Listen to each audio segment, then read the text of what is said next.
So we have discussed about different types of economic activities. So next we are starting up with the next topic, that is the characters of the business. First character is, that is, it is regarded as an economic activity. Yes, business is regarded as an economic activity because when we are dealing in the business, we are earning the profit. Whenever we are talking about the businessman always deal with an economic activity in order to earn the profit. Next we are having, that is, business deals with the production. Yes, business deals with the production of the goods and services. See over here, we are talking about goods and services. Goods can be consumer goods or industrial goods, and services can be in the form of transportation, banking, insurance, warehousing, etc. Okay, so this is all about the production. When we will do about the chapter or the concept of the commerce, we are discussing all the goods and all the services over there. Third, we are having business deals with the sale or exchange of the goods and services. Yes, हम कब कह सकते हैं कि that we are dealing in the business? When we are dealing up with the sale. जब हम कोई market में जाके चीज को सेल कर रहे हैं, ठीक है, followed by the exchange also. Exchange means if we are selling something, in return we are getting something. अगर शॉपकीपर कोई चीज सेल कर रहा है तो इन एक्सचेंज हम उसको क्या दे रहे हैं? That is the money. When you people were there in 10th standard, but you were given the lecture on the barter system also. Barter system means commodity for commodity exchange economy. Barter system में हम क्या करते थे? There is not involvement of the medium of exchange. Money नहीं थी तब, तो commodity के बदले कमोडिटी देते थे. But when now we people are talking about the business में हम कमोडिटी देते हैं, पैसा लेते हैं. ठीक है, so it deals with the sale और exchange of the goods and services. Next we are having dealing on the regular basis. Dealing on the regular basis means whenever we people are talking about the business always deal on the regularity basis. Regularity means जब भी हम business की बात करते हैं, business तभी कहलाएगा जब हमारी terms and conditions regular basis पे होंगी.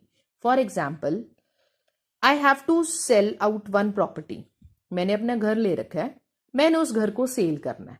मैंने उसको घर को सेल कर दिया, in return I have get the money also. ठीक है, that will not be regarded as a business, क्योंकि वो मेरा रेगुलर एक्सरसाइज नहीं है, वो मेरा रेगुलर काम नहीं है.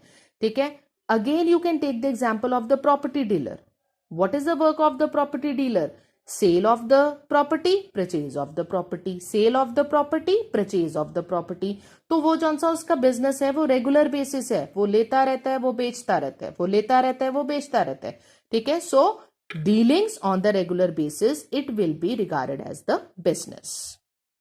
Next we are having profit earning. Yes, business is directly related with the profit and profit is directly related with the risk that I have already told you. Risk and profit, they are directly related with one another. Risk बढ़ रहा है, profit बढ़ रहा है. Risk कम करोगे, profit कम हो जाएगा. Next we are having uncertainty of return. Uncertainty of return means we are not sure that surely in future we are getting the profits or we are not getting up of the profits. Business जब भी हम deal करते हैं, अब सारा session हम काम करते हैं. स्कूल में अप्रैल से सेशन बिगिन होता है, हम सारा साल काम करते हैं. ठीक है, but till the end of the year हमें पता नहीं लगता that we are getting the advanced और stipulated number of profits or not.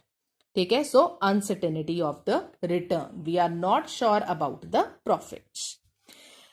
So these are the characters of the business: economic activity, production, sale or exchange of goods and services, dealing on the regular basis, profit earning, uncertainty of the return. I hope All these points are clear to you. Next we are having that is the objectives of the business. Objectives of the business, there are basically three objectives of the business, that is economic objective, social objective and individual objective. Economic objective is the objective of the business house, objective of the organization. ठीक है, क्योंकि हमने business की definition में क्या पढ़ा है, that business is regarded as an economic activity. तो उन्होंने बिजनेस को इकोनॉमिक में कन्वर्ट करके यूज कर दिया. तो here you can write about the objectives of the business also. So these are the main objectives. But apart from this objective, business have to fulfill social objective also and individual objective also. So first, under the economic objective or the organizational objective or the business objective, we are having survival, profit, growth. कोई भी business house होता है, जब हम अपना business set करते हैं, हम कभी भी ये नहीं सोचते कि हाँ हम 2 साल बिजनेस करेंगे उसके बाद हम अपना बिजनेस बंद कर देंगे. नहीं, we haven't thought of the discontinuity of our business concern. So whenever we are talking that about the business, the first objective of the business that my business should run indefinite for the longer period of time. क्योंकि अगर मेरी reputation market में बन जाती है, ठीक है, then I will be gifted up with the huge amount of the profits. ठीक है, तो जितनी देर प्रॉफिट्स आते रहेंगे बिजनेस ऑर्गेनाइजेशन उतनी देर मार्केट में अच्छी तरह से फ्लक्चुएट करती रहेगी. Next we are having profit. Yes, this is the objective of each and every business कि हमें at the end of the year profits ही हो, लॉसेस के बारे में कोई भी नहीं सोचता.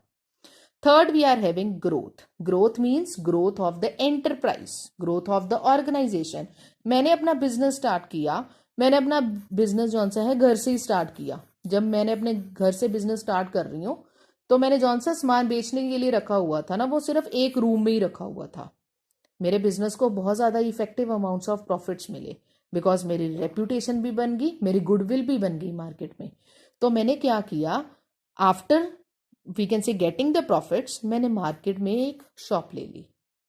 आई started up with the business.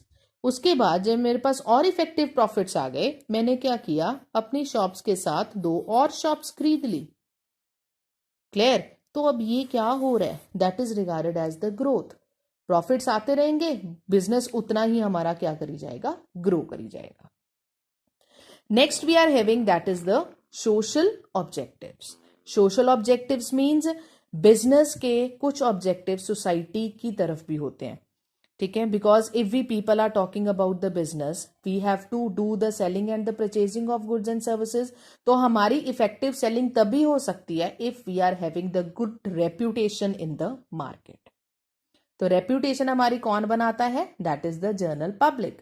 अगर हम जनरल पब्लिक को अच्छे क्वालिटी के गुड्स नहीं प्रोवाइड करेंगे, वो दोबारा से बंदा हमारे आउटलेट पे नहीं आएगा अपना सामान खरीदने के लिए. So business have certain kind of responsibilities toward the society also. Businessman को ये रियलाइज करवाना पड़ेगा outside we can say society के मेंबर्स को, that if I am working for profit earning, apart from that I am having more care towards you people also. So they are indulged in providing quality types of products. They should avoid unfair practices, means black marketing नहीं करनी, overcharge नहीं करना customer से. Employment generation. अब जैसे employment generation है, पहले मैंने अपने घर में काम शुरू किया हुआ था, there is no need of any kind of the helper. जब मैंने बाहर शॉप ली, मैंने एक हेल्पर रख दिया.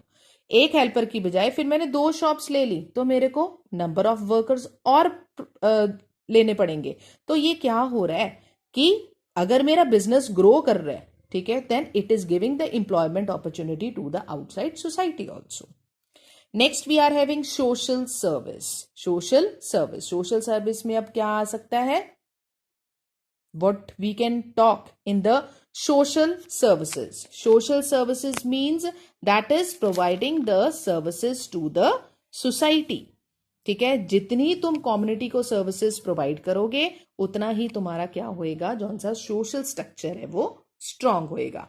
ठीक है, that will help you in building up the reputation in the market. Next we are having avoidance of the pollution. अब सपोज हमने बिजनेस कर लिया ब्रिक क्लिन का. जब brick kiln, I think you people know, brick kiln का एक बहुत बड़ा सा क्या होता है, क्लिन होता है, जिसमें से जौन से फ्यूम्स होते हैं ना वो उड़ रहे होते हैं जब हम ब्रिक्स को आग लगाते हैं.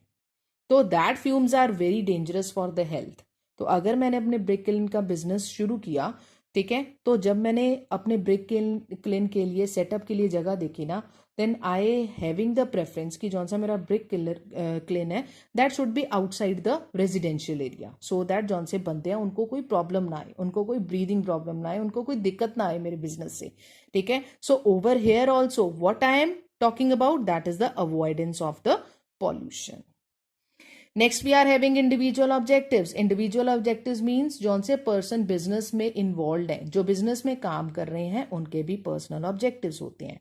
लाइक उनको कॉम्पिटिटिव सैलरी मिलनी चाहिए, good working conditions must be there, peer recognisation must be there, timely to timely we can special benefits can be given to them.